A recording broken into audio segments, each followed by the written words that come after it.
listening to the Retro Hour podcast, and we're here today with Phil Gaskell, and we're going to be talking about a huge array of things that Phil's worked on. You know, he was working at Sony doing Q&A for some of the original PlayStation games, PS1 games as well. He was also working at Warthog. Then he went on to mobile phone stuff, but you know, some really interesting titles there, like Sonic the Hedgehog. That conversion, I remember, was really fantastic. And then later on, going back to Sony, but a few classic titles redone. So there was Lemmings, but Super Stardust HD as well, which was absolutely huge. How you doing, Phil? I'm very well, thank you. Thanks for inviting me on. It's an honour. Yeah, I'm looking forward to it. Oh, it's good to have you on. And we've got a question that we always ask all of our guests, and that was, what was your first video game experience or kind of memory that you remember? So we're going to go right back. My first computer that my dad bought me when I was about 10 years old was a ZX81. And in those days, if I wanted to play games, I had to type them in. I had to type them in BASIC. So along with the ZX81 came a couple of, you'll probably be able to research these little books, which often had like a starfighter on the front, or it might have had a weird pixel golem or something. And it was just maybe 30 or 40 pages of just basic programs you have to type in. And then once you put your effort in, you hit run and you got to play your little game. Of course, more often than not, you had to debug it because you'd spell something wrong or put a comma in the wrong place or a semicolon instead of a colon. So my first experience was typing them in and playing them. But I remember the first game that I was able to load up was called Miner 49er. And yes. it pitched itself as having high definition graphics. I'm sure if you looked at it now, it'd look like you've got Vaseline in your eyes. But yeah, it was stuff like that. And I would go to friends' houses. Mum and dad had a friend. He was into his Spectrum, and I'd see the games he was playing on Spectrum. There was one that was like a Pac-Man clone, but you had to pick up light bulbs. So that would then make me think, oh no, I need a Spectrum now. ZX81's not where it's at. I want a Spectrum now. And then one of the earlier memories I have is we were on holiday. I think it was like Newquay or somewhere like that. Whenever we're on holiday, I have to go into the game shops. Big hardcore gamer, always have been since the age of 10. And I remember perusing the game shops, and someone was loading Way the Exploding Fist on a Commodore 64. And you know when the loading screen loads, it just screamed, wire! Oh my God, jumped out my skin. I had no idea what it was, just whipped my head around and thought, oh my God, that's brilliant. I need a Commodore 64. There starts a life of never-ending upgrades. Yes. Yeah. So talk us through that then. So you got the 64. What kind of came next then? Tell us about some of the systems you had then. Spectrum C64, then it was Atari ST, then the Amiga. Then the sort of console started to come out, and I was finishing college, going to uni, so I kind of fell out with things. This is an interesting one. My dad actually won a PC on what was the breakfast show with Chris Evans? The Big Breakfast. Yeah, Big Breakfast. It was a big pink Vigeland PC. He was on. Wow. What line is it anyway? He won. The answer was Jilly Cooper, and he won this big pink Vigeland PC. He didn't want it.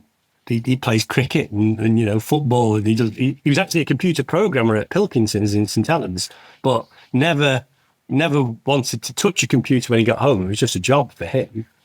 So yeah, I got this Vigeland PC, and that got me back into games, X-Wing and TIE Fighter, and then the endless upgrades of, it's a DX266, I'm going to need to get a better chip, I'm going to need more memory, and I'm going to need a new graphics card. Oh God, the whole thing needs replacing. Yeah, triggers broom in the end, isn't it? Yeah, it is. Yeah. My dad we didn't have a lot in those days, so he would always make me sell the computer I had to buy the next one. I still have the original ZX81, but had to sell them all. So when I got into games and started to earn, the first thing I did was go back to retro shops and start to collect them again, get them back. They're not the originals, but they still meant a lot to me. So they're actually all packed up in the dungeon in our Ripstone Studios basement. I'm just trying to build a little museum to display them all in the entrance corridor. And interestingly, I want to label them because I want people to understand how much they cost in those days. They weren't cheap. I mean, people complain about, it's 500-600 quid for a PlayStation 5 Pro. These things were dead expensive back in the day. I remember going into Amiga 500 was like 400 quid when it came out over here. Yeah. In today's money, that'd be like over $1,000, I imagine. Yeah. I remember being in a game shop in Bolton when I was at university and looking at the top shelf at the Neo Geo cartridges. And per game, it was like 300-400 quid for a cartridge. I mean, kind of going back to, you mentioned then about, getting into like understanding how games were made. I mean, if we think back to like when you were on the Commodore 64 and the Amiga, how did you kind of develop an understanding of that then and kind of, beyond just being a games player? I would always describe myself as a game designer. So I was always fascinated about taking them apart sort of structurally, working out why they're doing what they're doing, what are the beats, what are the, why has that been placed there? I'm the kind of person, I'll start a level, I'll turn the camera around, walk in the opposite direction, because I'm guaranteed there's some collectible behind me that the designers, put behind a crate. So I was always fascinated about the structure of them and why they were designed the way they were. I never really gravitated to coding.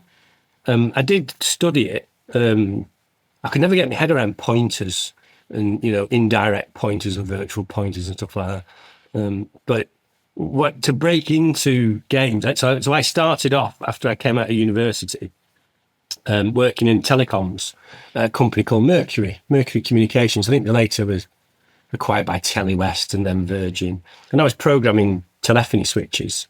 And the HR lady was friends with my boss. She came over one day and told him she was leaving and she was going to go and work in HR in Psygnosis. So those words immediately pricked my ears. I know Psygnosis. Would you take my CV with you, please?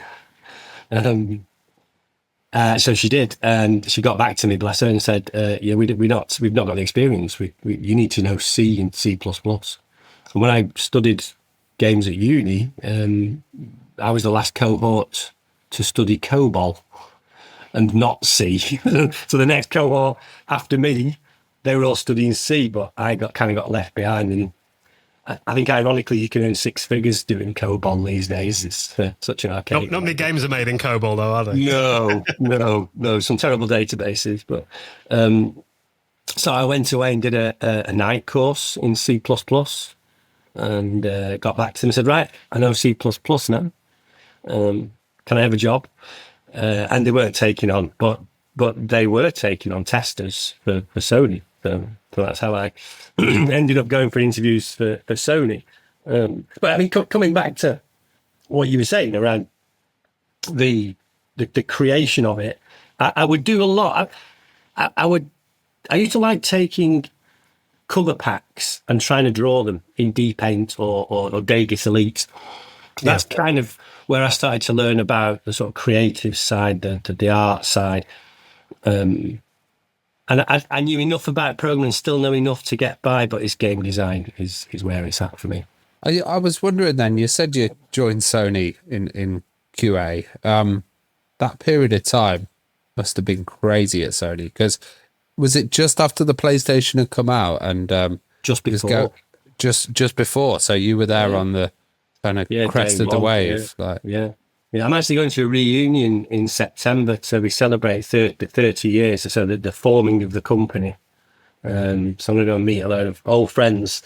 But yeah, so we didn't have any dev kits, we didn't have any test kits, we didn't even know what games were confirmed coming out on the system. We were just a load of kids that love video games from the Liverpool area in the northwest that were about to embark upon doing testing for all PlayStation games. The only game we knew was coming out was Alone in the Dark. So we bought a load of copies of Alone in the Dark. We all just had to sit there all day, every day, complete it. write test plans for it, try and find bugs in it, even though it'd been out for a while. Was it kind of a shock of the titles that did come out as the launch titles for the PlayStation? Because not many people actually remember what some of the launch titles were back then. I remember Ridge Racer, seeing that. Yeah, Jumping Flash was my favourite. Bonkers, that game. I mean, but by the time we knew what was coming in, we'd formed our processes. We'd worked out how on earth we were going to do this. It was led by a great guy. He's not with us anymore, unfortunately. A guy called Tony Bourne, who used to be he was the QA manager at US Gold. So he was well versed. He knew what he was doing. But yeah, the rest of us, we had no idea what we were going to do.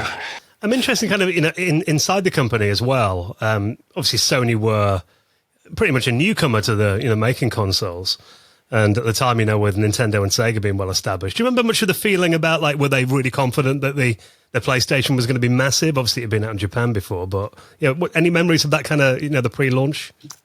Yeah, I mean, I think we were all quite bullish because it was an age where 3D was starting to become popular. You had games like Virtua Fighter, you had arcade games like Tekken, and we knew what the system could do. So I mean, games like Wipeout, they were just capturing the spirit and we were a bunch of rebels, really, making up as we went along and just doing things a bit differently. So I think we were all. I don't think we ever thought it would be what it's become. You must have had some confidence when Core Designs, Psygnosis, Reflections, all of these kind of companies started coming aboard. And with your previous gaming experience, you probably had a lot of reference to those.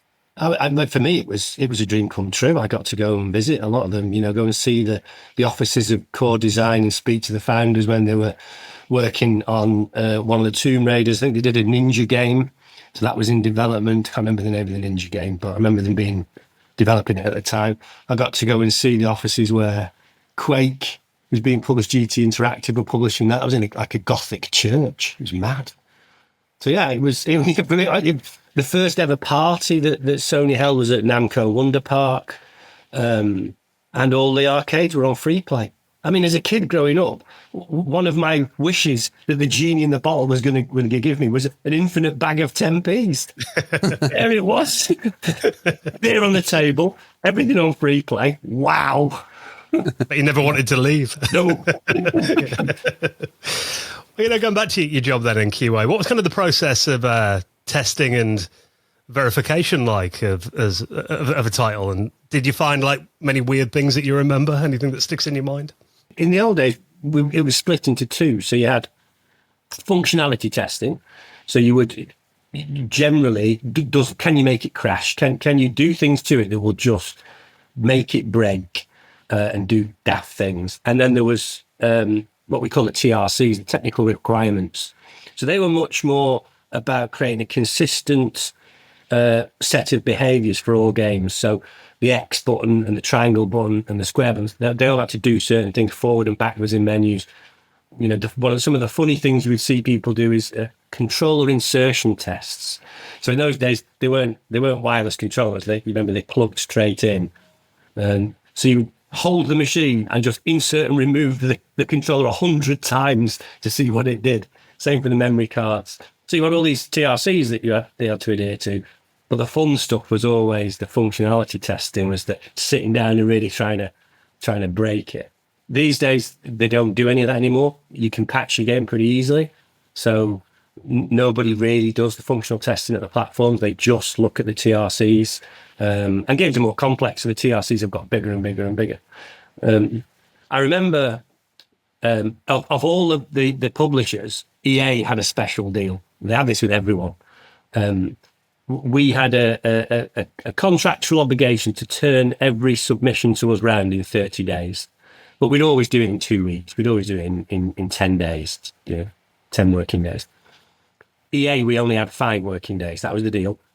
And there was a game called Viewpoint came in. And I think it still today holds a record for the number of times it got failed. I think we got to something like 16 or 17 submissions and they just couldn't fix this crash bug. And I had one tester who I'll guarantee you he would find it every single time. It would drive the developers, and he ain't mad.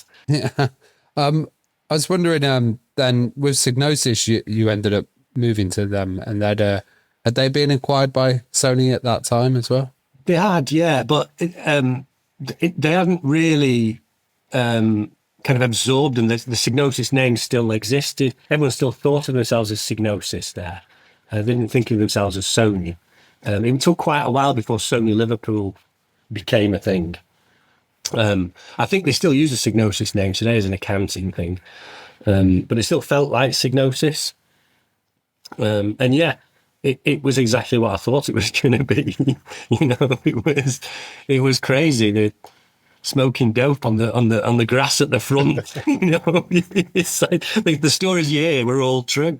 I would rub shoulders with people who I'd heard these legends of, people like Kenny Everett and Gibbo and people like that. It was Dominic Mallinson. It didn't last that long in the end. I was there doing Cyberdeck, so I had my head down for 6 months.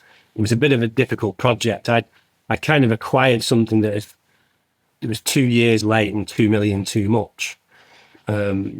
And it was that transition period where the creators of Wipeout were going off to set up things like Curly Monsters. There was a lot of change going on. So it feels like maybe I only had 6 months where it felt like Psygnosis before it started to change quite a bit. Did it become more corporate at that stage then? Yeah, it kind of. I don't think it was something that Sony did. I think it was just the type of people they brought in to run it. I think they somehow felt it should be run differently. So what kind of titles were you working on initially there then? Because I know, obviously, there's, like any company, I imagine there was a few cancelled games at the time. Any that kind of stick in your memory that you can talk about? Yeah. So there was two. When we finished Cyberdeck, in those days, because you tended to keep the team together and you were kind of studio based. Our studio were started to concept out what we wanted to do next. One of the programmers was working on a Bezier patch engine, so something that could do nice undulating hills, nice curved surfaces. I really loved Diddy Kong Racing. I liked this idea of mashing up racing, but narrative as well, and doing challenges, a bit like kind of Crazy Taxi, So we came up with an idea called Carbuncle Co. So you would play this spanky Carbuncle was this upstart kid who was running his dad's taxis. So his uncle's taxis, because his uncle had got his leg broken. And so we started to fill out all of these different worlds, all these different hub places where, there would be characters. Don Key was one of them, based on Don King in the sports area. And so we started to design all the missions. I was quite excited about it. It was going to be a kind of a cool, like a Diddy Kong Racing adventure, but Sony's version of it. But then Speed Freaks was being developed over in London. So the London guys came over to look at what we were doing. That was it. Got canned about a week later. No, we're doing Speed Freaks. We don't need a game like this. So I got moved away to another project called Missionary. Again, quite an exciting one. It was how do we describe it? It took kind of Eastern kind of styles, sort of, with swords and sort of cyberpunky kind of vibe, but mixed with Mad Max. The key kind of gameplay mechanic was we had these big land trains that would move across these huge areas, and you would have to climb in vehicles and you would have to try and attack these land trains. So we had this great AI system that would move vehicles in and out of a set of zones. So they jockeyed, all these smaller vehicles would jockey around the big vehicles. We again started to build all the lore and the world building out. But that didn't last that long in the end. That got canned as well as the studio started to get kind of restructured. And that's when I started looking around and thinking, I want to do something different. It's not happening here. And then I'd heard about Warthog. Warthog had taken people on, never heard of them, didn't know who they were, but went over for an interview. And they suddenly decided the producers were important. Let's get a producer. So they got me in. Had you heard of Privateer 2, The Darkening? I had, yeah. I'd heard of, and but I had no idea who made it, and I didn't even know it was made in Warrington. So yeah, it was, and that period for me, I think, was where I felt the most creative and the most at ease. It felt like we were doing something amazing. We were in an old tithe barn. There was a little bungalow at the back. So some people were in the bungalow, in the various bedrooms. Some people were in the tithe barn. They got the posh desk. And I remember getting into work one morning and going into the bungalow. And I said, "Can you smell gas?" "Yeah, I think we've got a gas leak. We're going to have to get everyone out for a while till we get the gas man in." And then another day, there was some rumblings under the floorboards of the bungalow, and it was the IT guy squirreling down under the floorboards, trying to lay more network cables because we were having more and more people coming in. But it just ripped roughly the cold face of game development. It just felt really exciting and really different. Must have been quite a contrast to coming from Psygnosis' plush offices. Moving there. Yeah. Huge desks, massive windows. Yeah, an amazing kind of... that building they were in, at the end, I think it was built for Richard Branson's lottery bid that he didn't get. There's a big, huge, massive building. With the big logo on the top. To buy it. And we nearly bought it because we just bought a new building ourselves at Ripstone. But yeah, it was just right at the top of our price range and it felt a bit big. But yeah, going to Warthog, it was the opposite end. It was completely the opposite. It was so exciting, so different, so sort of held together with blue tack and string. It was great. So what did you think of StarLancer, and did you have high hopes for that title? Yeah, I mean, StarLancer was an interesting one because it had so many people who were steering it. I mean, my job was just to produce it, just make sure it came out on time, make sure everyone knew what they were doing. That was what I was good at in those days. So I had no say in the design or anything like that. It was Erin Roberts was kind of creative director on it, but Microsoft were publishing it as well. So I think we used every single key on the keyboard for something. It was insane. We ended up doing a Dreamcast version years later, and we got all that functionality down to one Dreamcast controller. Just got rid of all the superfluous things. Can we have a button for targeting missiles at frigates? Can we have a button for targeting missiles at fighters? It was crazy. And it's supposed to look beautiful on the Dreamcast as well. Yeah. Yeah, that version. Yeah. It's a shame, though, because I mean, I remember that game getting really good reviews, and just looking now into it a bit more, apparently it only sold just over 28,000 copies and was actually IGN awarded it the best game no one played award of the year. So what kind of went wrong with that then? Do you any insight? Who was the publisher of that? Was it Crave? Yeah, Crave Entertainment, yeah. So I suspect it was probably down to them. Must be a shame when you put all your heart and soul into it, though, yeah. Well, it is, yeah. I mean, you hope everything you do is a hit, and then it's not, and then you go on to the next one. And I've talked to people who've had hits. I was lucky enough to spend some time with some of the guys at Rovio, because obviously with working with Housemarque over in Finland, we'd go out drinking and the Rovio guys would be there, and you would talk to them about, did you know Angry Birds was going to be as big as it was? Yeah. They didn't know. They all played it. Obviously, they knew it was a great game, but it was no different to the other 51 games they'd made prior to that. A hit comes from anywhere, and sometimes very hard to follow. Yeah. What was the game they did after Angry Birds? Remember? No idea. No one does. Bad Piggies, I think he was, and didn't do it. And Second Mojang, look at a phenomenal game like Minecraft, but they're really hard to follow it up with anything. Scrolls didn't really. He struggled, that tricky second album syndrome. Yeah, it's interesting because you did like a variety of titles. So one was Tom and Jerry House Track, which really, really interesting because it had that kind of comic strip look where you had the top and the bottom of the screen split, and then it was like, instead of being 2D, it was 3D, but it had all those original Tom and Jerry assets and feel, and you had to like hunt each other on the game. That was a pretty unique one. Did you enjoy working on that? Yeah, so for me, that was kind of the first game I could really dig my teeth into as a game designer. It was my kind of concept, and it's actually an homage to Spy versus Spy. Do you remember that game? Yes, yeah. I used to love playing that game with my brother. It just one of those games you just pick it up and just have a session on it really easily. And so because it meant so much, because I was so influenced by that, I wanted to do my version of it using Tom and Jerry. So you all the traps you set, the split screen, everything about it was kind of an homage to that game. So much so that I think First Star Software sent a writ to the publisher claiming we'd used the source code to the Spy versus Spy in the game. We hadn't. It was just, it was a spiritual kind of homage. But yeah, in those days, it was hard to get footage to learn about.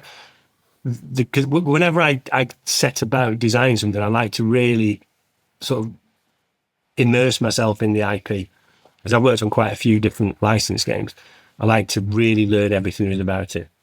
So I had to go out and buy a Laserdisc player, because I don't think we had DVDs or anything in those days, and just bought a ton of Laserdisc copies of all the Tom and Jerry cartoons and watched every single episode and just tried to pull as much in as I could. It was a good, fun little game, and only a small team that made it. Obviously, you're dealing with Warner Brothers when you're doing stuff like Tiny Toon Adventures that you did, and Tom and Jerry as well. I mean, were there any like really strict requirements? Like, we've talked to people that have worked on Simpsons games, for example, and like, they're really tough about, the proportions of the hair and the eyes have got to be a certain distance apart. And obviously it's difficult to do on a computer screen as opposed to, television, for example. But how demanding were the requirements to fit their brand identity? With things like Tiny Toons or Animaniacs, or Tom and Jerry, they weren't that bad. It was a lot more stringent when I did Harry Potter. It was less. I remember in Animaniacs, I wrote all of the scripts for all of the cutscenes, all the dialogue, and I learned a valuable lesson on how voice actors work. So one of the characters has like a German accent, so I'd written it phonetically with the accent in the script. And so it got sent off to a Warner Brothers professional script writer, and they did an edit to make sure it was in keeping with the IP. And when it came back, they changed all of the text to be just normal words. All of the phonetics had been taken out. So I thought, there must be a mistake here. So I put them all back in before the script went off to the voice actors. And I wasn't at the session, but our audio guy was, and he said the guy who does the voice was taking the mickey out of you, something wrong. Like I don't know how to voice the character I've voiced for all these years. Yeah, a bit embarrassed by that one. But yeah, Harry Potter was a bit more strict. That was, it hadn't quite reached its peak. I think the films were only on third or the fourth. Goblet of Fire, I think the film that just came when we were working on it. Well, when did you first get the rumblings that a takeover was approaching? And what did you think of the Gizmondo? See, that's an interesting one, isn't it? Yeah, there's so many good stories that come from that. So we were starting to make redundancies. We'd just grown too big. We floated on the stock exchange, and when you do that, there's an expectation for growth, and we were showing no growth. We'd done some fairly big games, Mace Griffin and things like that, but they commercially not really sort of succeeded enough to sustain the studios. So we were hemorrhaging money, too many mouths to feed, too many studios had been acquired to try and form that growth for the stock exchange. So I started to make people redundant. And there was 3 rounds of redundancies. I was made redundant in the 3rd round. So they had me do 2 rounds and then chopped me. So I wasn't around for the Gizmondo takeover. I kind of, we had a bit of a tussle in court about, with lawyers about unfair dismissal and stuff like that. But I always stayed in touch with them, with all my friends there. And so I got to hear about what was happening with the Gizmondo. And And there's some great, scary stories that came out of it. On the tech side, some of the decisions were crazy about, where the battery was, to where the chip was, to where the GPS was, and all these overheating issues. And the fact that when you plugged it in the wall, it drained the battery quicker than it could charge. And so I was finding all these little tidbits. But the one that worried me the most was when they missed payroll. And I think I went to E3, and one of the producers started to flash his wrist at me. I went, what's that? Do you like my Rolex? And when did you get that? Yeah, Gizmondo gave me because they missed payroll. So they just gave me to apologise. I went, hang on a minute. They missed payroll? How does a big billion-dollar company miss payroll? And why are they trying to shut you up with a Rolex? That doesn't seem right. Doesn't sound promising, that. No. And then quite quickly it all started to spiral. I remember catching up with the FD at Warthog, and he told me a lovely story about he had done the same. He'd sent an email to Carl Freer saying, how have you missed payroll? What? This doesn't seem right. You're a big company, right? So he got called to Carl Freer's office in Sweden. And we had a small studio, ATOD, which was run by a guy. He was Asian, but he was Swedish, right? So he didn't look like he should be Swedish. He didn't look like, but he spoke fluent Swedish, right? So the two guys, they go to Carl Freer's office. He's in a big table, and as they shut the door and sit down, there's this massive, big, meaty guy sat at the door. Carl starts throwing these bits of paper at the FD. Don't send emails like this to me. Don't you ever send emails like this to me. If you've got a problem, you pick the phone up. They just started to berate Simon about what he'd done. But the big monkey next to the door kept saying things to Carl in Swedish. So they finished the meeting. Simon's apologised. I'm sorry, I just wanted to know, whatever's gone wrong, we can fix it. And they left. The guy who was with him, who speaks fluent Swedish, later on said, do you know what the monkey was saying? You know what the big gorilla was saying? Do you want me to take them outside and sort them out? Do you want me to make this problem go away for you? Wow. So that's where the kind of the mafia connection, the gangster started. The week later, he got an invite from Carl Freer to go on his yacht. He declined that. Wow. He said, I've watched the gangster films. I'm not going to plastic backpot on my head and a concrete overcoat. Yeah, declining that, I think, was probably the wisest choice he ever made. So at that point, you were like, right, I'm going to move into mobile gaming then. And I'd already moved at that point. Yeah, I was spectating with you were out, observing on the sidelines. Yeah. But that was a really interesting point as well, because Java had entered the mobile gaming area, and there was J2ME. Really interesting titles. And that's when I think mobile gaming kind of really grew up with its capabilities and what you could do with the handsets. Yeah. What was it like for you when you first stepped into that kind of area? God, it was very different. It was a nightmare for us as developers. It was challenging, and it was exciting. I mean, with iPhone with an F, the Mr. Trick there with the PH. I think someone else had the trademark on that. iPhone was run by one of the guys who founded Ocean, David Ward. And so we had great connections with Hasbro. So he brought all these Hasbro licenses with him. So we had this big war chest of cool stuff that we could do: Game of Life, Monopoly, Cluedo. We'd also managed to bag the Tetris license. We'd managed to get Lemmings. So we had a ton of licenses. They were really exciting to work on. We did a deal with Sega, so we got to do V-Rally. We got to do Choo Choo Rockets, Super Virtua Tennis as well. Virtua Tennis, Sonic. Yeah. So we're working on really amazing IP. But the actual process of developing it was really difficult. It wasn't like today where you'll just create one version and, the manifest will work out how it should run on the different handsets. You had to create a bespoke version for like 300 different handsets. So you'd have like a low, a mid, and a high-end version. You'd always be working on 3 versions of the game, and then in between that, there'd be these kind of bespoke versions where certain screen sizes or certain texture sizes had to be used to fit it on the device. And because you were dealing with the operators, you know, if you wanted to do a game, it had to be on the Nokia 3510i, because there's that many 3510i's out there. Even though it's only got 3 colours and a postage stamp screen, you would constantly try and negotiate these really bad handsets out, but they'd have none of it. You'd have to, there's a big family of handsets you would have to support to get your game up onto like Vodafone's platform. So it was quite challenging. iPhone had a really good set of programmers that had some great tools where I could give them versions and they'd create these bespoke versions. So I only really worried about the low, mid and high end versions. But it's tough. One thing about phones of that era, that kind of, you know, before the iPhone with a P kind of came along and took over, was the soundtracks to games as well. There's great polyphonic sounding Sonic the Hedgehog, which is a fantastic theme. Yeah. What was the process of making those then and translating video game music to polyphonic ringtones almost? So we would always use a couple of different outsourcers who were really good at that side of things.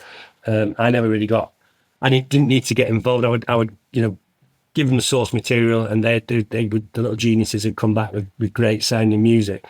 But always a love for that kind of thing. Still listen to that kind of music in my car.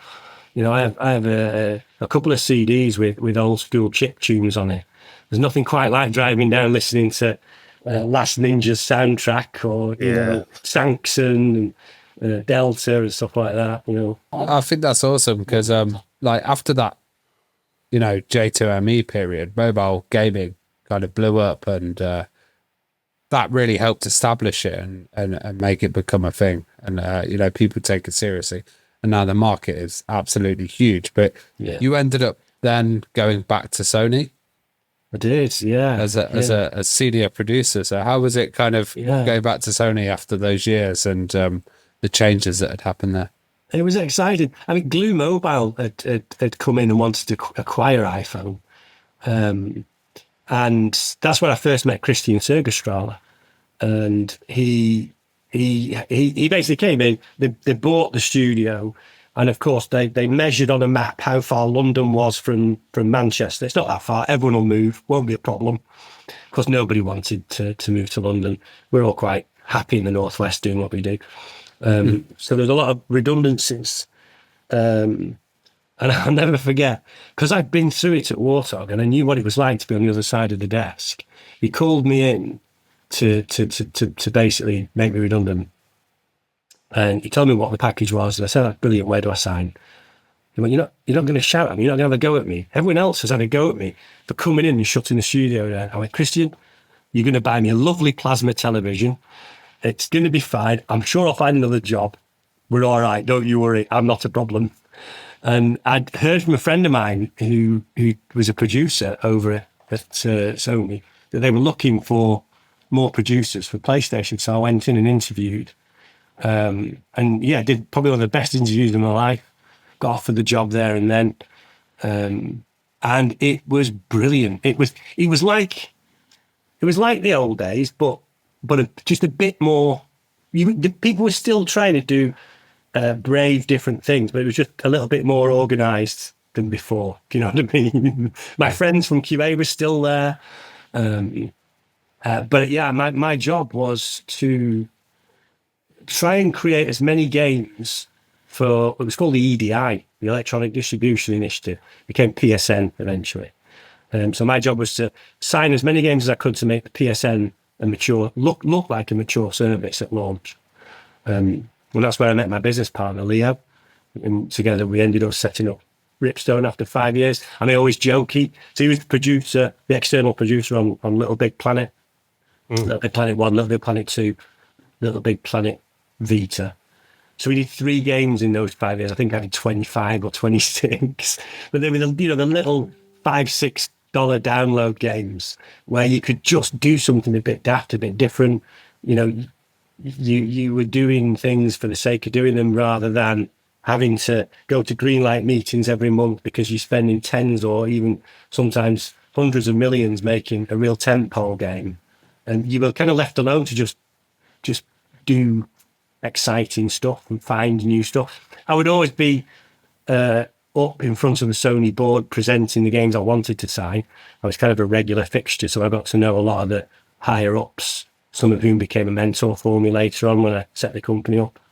And that helped me with my presentational skills and, you know, stand up on podiums and having to talk to people and things like that. But yeah, that's where I ended up working on Lemmings and games like Super Stardust. And, I was going to say, tell us a bit more about Lemmings then, because obviously that's a classic Psygnosis franchise that they brought back for the PlayStation 3. Did you think you'd be like working on a classic like that for Sony's new Wonder console? No, I didn't, especially after being the producer on the mobile version.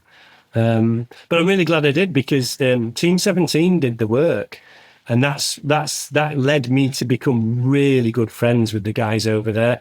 Martin Brown, one of the founders, God rest his soul, he passed away recently. But Paul Kilburn, John Dennis, just became huge friends. Ended up, we would get together at all of the different events. I would always seek them out. So yeah, working on that game has helped me, you know, build some fantastic memories. What about Super Stardust HD then? So, I mean, I love the original on the Amiga back in the day. I mean, great kind of Asteroids clone. What was it like updating that then? And were you a fan of the original? I was, although I'll be honest, I probably played more Alien Breed and games like that than I did Stardust. But it was Martin who said to me, "You need to go and talk to these guys at Housemarque," because they'd had a relationship with them on the Amiga days. They said, you know, they're great guys, really talented. They want to remake Stardust. You know, we're not going to stand in your way. There's no IP kind of issues. It'd be a great game. And at the time, I was looking for what was Sony's answer to Geometry Wars. Huge fan of that game. I'd sunk so many hours into it. That was massive as well. Yeah, just wonderful kind of. They'd found just a really sticky experience, and I wanted to find Sony's answer to that. So if they were remaking, you know, Blasteroids or whatever, mine was going to be Asteroids. It was going to be, as Martin Brown once described it, Asteroids with big hairy bollocks, Phil. And he was right, it was. So a rave soundtrack. yeah. So after Sony, you ended up founding Ripstone as well, and you talked about how some of those guys there helped mentor you in that process. What was it like kind of founding your own company, but also what were the aims of what you wanted to do there? Yeah, I mean, it's something I'd always wanted to do. And that journey, so we've been operating now for something like 14, maybe that's 15 years now, which I think it's quite an achievement, because a lot of businesses, they fail pretty early.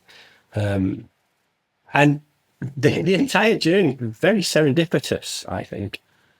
You know, from the moment Leo and I had that water cooler moment, I think they call it, where the conversation moved towards, would you ever set a company up? Yeah, I'd love to set a company up. I've always wanted to do that. That's the dream. And Leo had experience. He'd run radio stations before he'd set businesses up himself. And I was just about to go on paternity with my youngest lad, Luke. So I said, well, yeah, I'd love to do it. Do you want me to put a business plan together? I think we could make these small games that I'm producing. They're getting no marketing, because the way Sony was structured, all of the territories had their own marketing spend. But the digital games, all the revenue came through Central. So they weren't going to spend any money marketing it, because they weren't going to see it on their bottom line. They weren't going to see any of the profits. And so they were selling really well with very little marketing. It was all organic. And I was bringing games to the table that I thought were going to make about $1 million. And it wasn't enough for Sony. They wanted games that were going to make more than that. And I get that. Of course they do. They want to make tens of millions. They want super hits. But I'm thinking, that game could make $1 million. I think that game could probably make $1 million. And there's something in it for us. And there could be something in it for the game developer, because I was getting a bit disillusioned with the business model of the developer kind of getting stiffed. So their intellectual property would be taken off them, but also they would get sweated on an advance on royalty model. And the advance on royalty model, I believe, was invented by the music producers in the old days to con black artists out of their revenues. And the way it works is you get an advance. So let's say you get £1 million. That's an advance on the royalty rate of 30%. So 30 pence in every pound pays off the million. But remember, 70 pence is being kept. In fact, the whole pound's being kept by the person who gave you the million.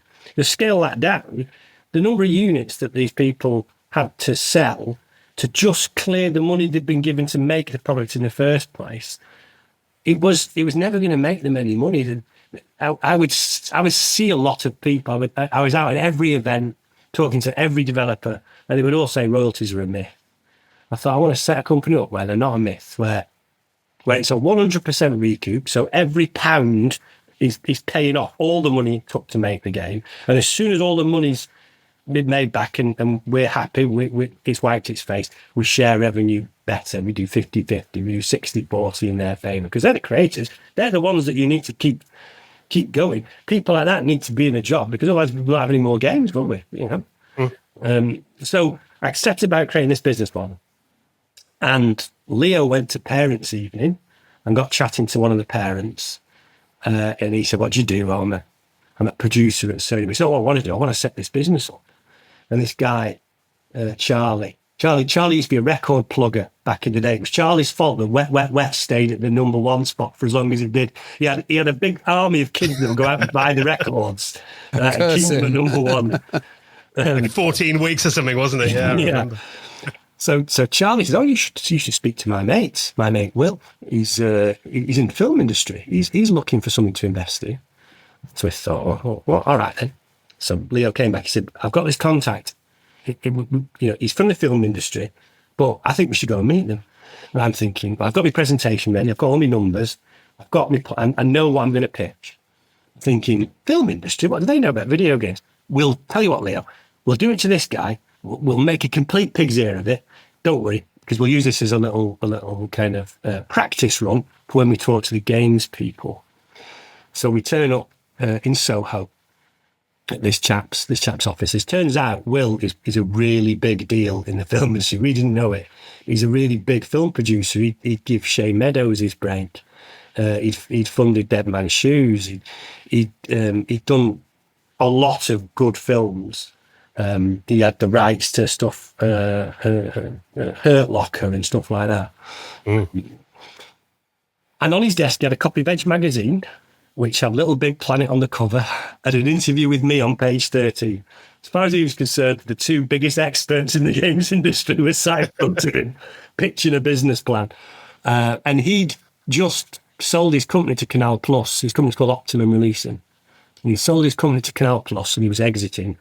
And him and his friends who'd invested in Optimum were looking for something else to put money into as a tax break, as just a way of minimising their tax bill, and maybe making some money in the future.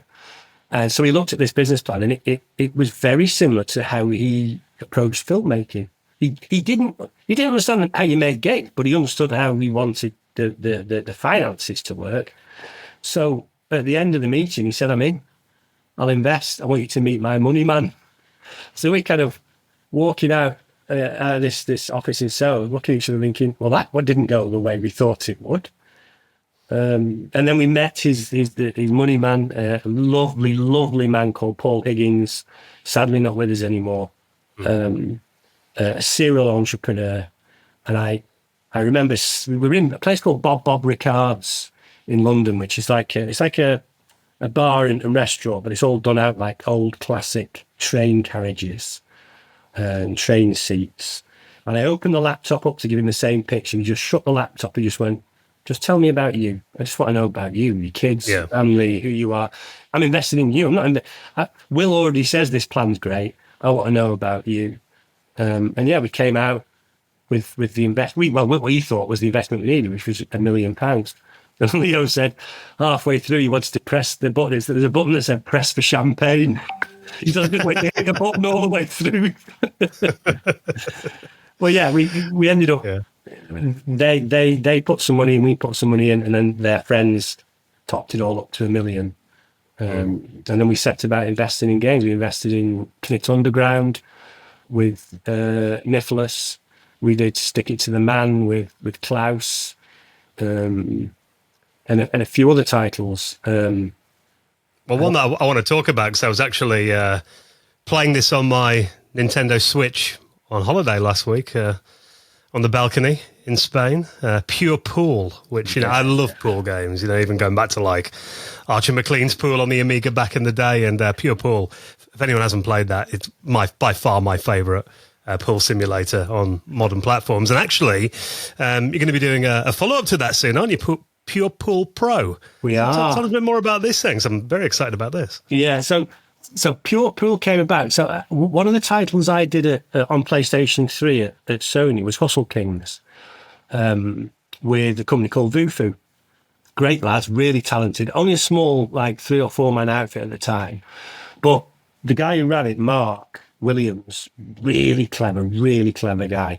He was ray tracing on a PlayStation 3, believe it or not. So on Hustle Kings, the balls are just flat 2D spheres, but they're ray traced to make them look like spheres. We didn't know what ray tracing was. It wasn't a buzzword, so I kind of ignored it. When I set Ripstone up, I approached those guys and said, I'd like to do a chess game. There aren't any chess games on PlayStation 3. I think we could do like the Marks and Spencers or the Waitrose equivalent, something really beautiful. Kind of, when you all got the DVD players in the old days, you put like the fireplace or the aquarium DVD. Yeah. And then you started to see reference DVDs. When I got my first surround sound, I think there was one particular film that we'd always put on because it fired the sound all around. I said I wanted to be kind of a reference game that people kind of use as a benchmark to show what a PlayStation can do. And I think someone described it as the Gran Turismo of chess games, which I thought was quite nice of them. So once we finished Pure Chess and it'd done really well, and we put out a handheld version of it and ported it over to various platforms, I wanted to do a couple more games with him. And because we'd had such a great time making Hustle King, I said, why don't we do a pool game? Same approach, make it as beautiful as we can, really pure, very little UI, just make it all about the game. So we did Pure Pool, and we did a poker game as well, Pure Hold'em. And Pure Pool by far and away was our one of our biggest hits. It returned so much in terms of revenue. It was wonderful. It allowed us to hire Mark. He now works for us. He closed Vufu down. And after we've done various games recently, we did Queen's Gambit for Netflix. We finished off a Chess Infinity. We were looking about what should we do next, and we thought, well, why don't Pure Pool doesn't appear on PlayStation 5? Why don't we set about recreating it for this generation, for PS5, PS5 Pro, and for RTX cards? And so I sat down with Mark, and Pure Pool Pro started to form with the goal of being able to render it natively in 8K. It looks stunning. I mean, I'm looking at some screenshots. I mean, the balls almost look like photorealistic. It's like incredible. Yeah, and that's what we're trying to achieve now. Is that every part of that game I want structurally, it's not going to be too dissimilar to Pure Pool, because I don't want to move it too far away from what people loved about it. But visually, there's going to be new environments. The lighting, all the reflections are going to be revamped. It's. I hope people are going to be able to say it's hard to determine what's real and what's game. Well, I'll put the you can wishlist it on Steam now. So I'll put the link in the show notes as well, and the trailer and the screenshots looks amazing. Any idea on a release date? Is it due soon, or you thinking this year? I don't know about that. I don't know. Yeah, I don't know. I can't. If I knew, I couldn't tell you. And I'll be honest, I don't know. Right, fair enough. With video games, when you've got these heady goals, deadlines just seem to whiz by, right? So I don't want to commit to anything. We keep slipping it because we hit various snags. So our Liverpool studio, they specialise in Unreal Engine. So a lot of what we do, we build it in Unreal. But Pure Pool, it's a custom engine. It's built specifically really to do the task of pool, which is why we're going to be able to do it in 8K native, 4K 120. There'll be no upscaling.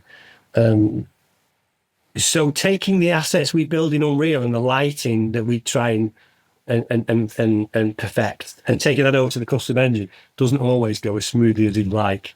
Unreal engines can be a bit of a black box sometimes with things. But at the moment, I'm working on the post-launch stuff, so I'm hoping we're going to be able to put some leagues in there. So a nice, sticky, year-long rotating set of 3 league events. So I'm currently designing that up, and it'd be nice to have you know, if you're a fan of it, nice to have you in the closed beta when that's ready as well. Oh yeah, 100%, love to. Yeah. So well, best of luck with that, Phil, and everything else you got going on. Obviously, like I said, I'll link the Steam page so people can wishlist it in the show notes as well. It has been amazing to talk to you and hear some of the incredible highlights from your career. So thanks again for coming on and being our guest this week. Well, thanks for inviting me. It's been fun. Thanks.